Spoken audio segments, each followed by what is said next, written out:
好，来继续来看，民进党的立委赵天麟，甲一个中国籍的女子发生着婚外情，宣布退选。因为对手这个女子是中国统战组织的成员，是不是有国安的问题呢？行政院长陈建仁讲，这已经进入到检调查的阶段，希望会当赶紧来确定真相。那赵天麟这个立委的会，就要来接棒参选呢？高雄市议员黄文义甲郭建明拢表态要来承担。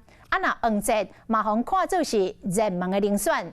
另外，这个选区内5个里长联谊会嘛联合来呼吁，讲唔通提名空降者。跟张琴的认识是怎么认识？对，不会再胡乱揣测了，这个都是莫须有的事情。婚外情的对象牵涉到国安的问题，唔若出身夜总会，佮捌入去重要的统战组织，伊是中国的身份真敏感。伊讲无这个代志，验过国检署已经分他日按查办。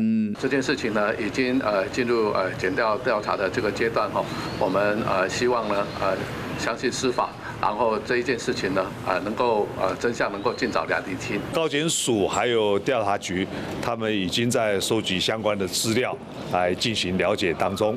部会官员被问到这个问题，就赶紧离开，是讲赵天麟退选了后，高雄这些立委，什么人来接，已经引起党内纷纷扰扰。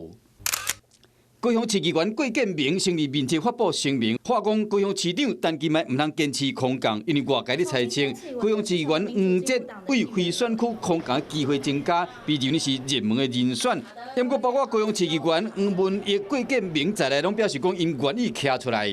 我想黄捷、郭建盟、黄文义其实都非常的优秀那我也建议中央呢可以理性、务实、科学。就是做一个参考的民调。赵天麟退选立委这个亏，由什么人来补？这关系到党内权力的平衡，嘛牵动民进党国会立委过半的战略布局。